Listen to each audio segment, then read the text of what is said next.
o setor da construção civil é responsável por 75% da extração de recursos naturais do planeta, principalmente água, minerais e madeira.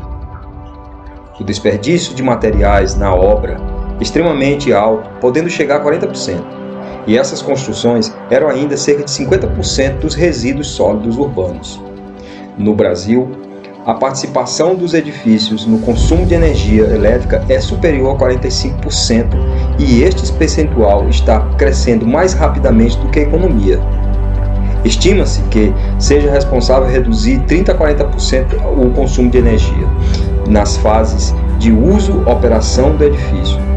Para que a construção sustentável seja uma realidade, é necessário que mudemos o pensamento vigente, aceitando novos paradigmas da construção na utilização de recursos naturais.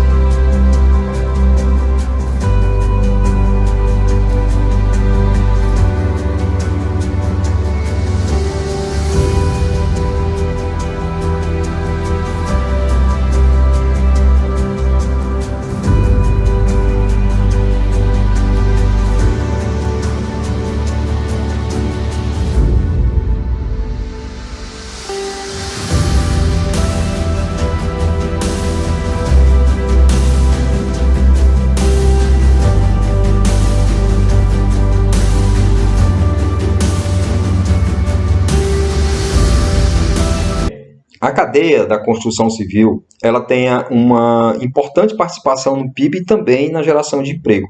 Aqui no país, ela se inicia lá na extração de matéria-prima, passa pela indústria de materiais, entra na cadeia do transporte, da logística, e esses materiais eles podem ir diretamente para o canteiro de obra ou ainda passar pelo comércio e serviços que estão essas empresas de reforma e os armazéns e da construção, né?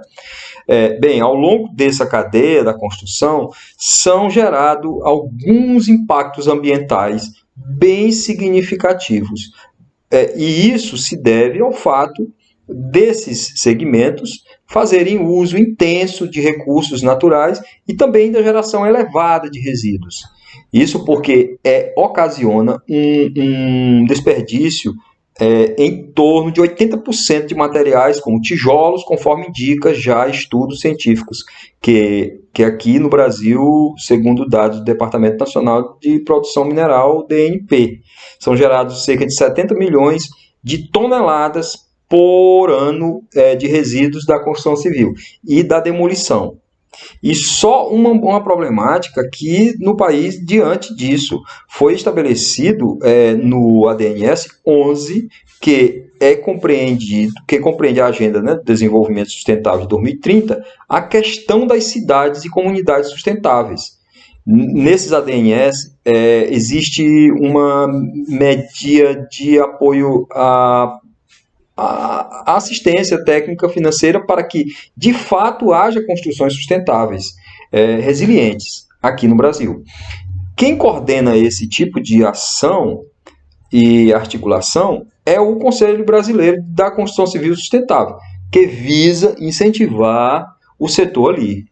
Fato que os processos sustentáveis que passam a haver minimização desses impactos ambientais causados pela construção civil.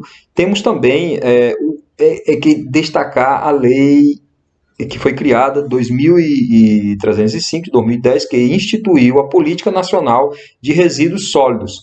E essa política ela prevê a redução e o gerenciamento de resíduos sólidos por meio do investimento no desenvolvimento de uma cadeia de reciclagem de resíduos da construção e demolição, por isso, por meio de gestão sustentável, de projetos de construção civil, e, portanto, como instrumento, ela tem um plano de gerenciamento de resíduos sólidos, que é uma importante ferramenta nesse processo para que, de fato, seja feita uma gestão sustentável e possibilite a minimização dos metais oriundos desses materiais que são desperdiçados, né? Eu gostaria de deixar uma dica aqui, que é uma série documental A habitação social e projetos de um Brasil que aborda o drama histórico da habitação de interesse social aqui no Brasil e destaca a importância das políticas públicas neste segmento. Eu gostaria de destacar um segmento da construção civil que é a construção seca. Ela hoje trabalha com vários segmentos já muito comum na construção, na indústria da construção, como muito conhecido como drywall, mas existe também o steel frame, e hoje nós estamos já pensando e trabalhando na ideia mais forte do wood frame, porque a situação brasileira atual é insustentável na questão do preço do aço, e isso pode trazer uma questão econômica negativa para o setor da construção do steel, do aço. Nós então estamos trabalhando com essa questão do wood frame, porque o wood frame é um processo natural de replantio de madeira, claro que tem que se observar todos os processos e todas dentro da legislação, mas no mundo inteiro trabalha com reciclagem de madeira, com áreas de plantio exclusivamente para a construção civil. O wood frame ele pode atender uma demanda enorme do nosso déficit habitacional brasileiro, junto com políticas públicas de habitação que pode ser colocado dentro desse estudo. Isso a gente já está pensando muito nessa questão da sustentabilidade, porque quando você pensa na extração do aço e os preços elevados por conta da utilização de países como a China, e isso tem um impacto econômico e ambiental muito maior do que a extração de madeira. É claro que tecnicamente talvez o aço seja mais rigoroso na particularidade industrial. A madeira requer um pouco mais de mão de obra mais especializada ainda, né? Mas a redução também essa redução e a qualificação de profissionais é outra parte deste processo.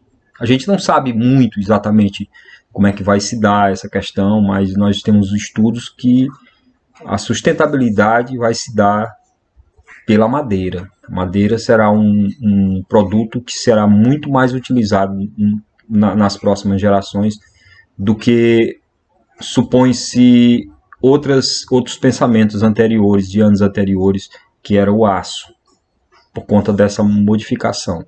Então eu vou estar aqui mostrando para vocês algumas imagens de construção, e essa realmente é uma coisa que eu acredito que será o futuro da construção civil dentro do campo da sustentabilidade, que é a construção seca, porque se nós observarmos esse processo, ele se utiliza muito pouco e tem um desperdício muito pequeno em relação à construção convencional, e o retorno de qualidade e de sustentabilidade e de qualidade mesmo do produto final é infinitamente superior.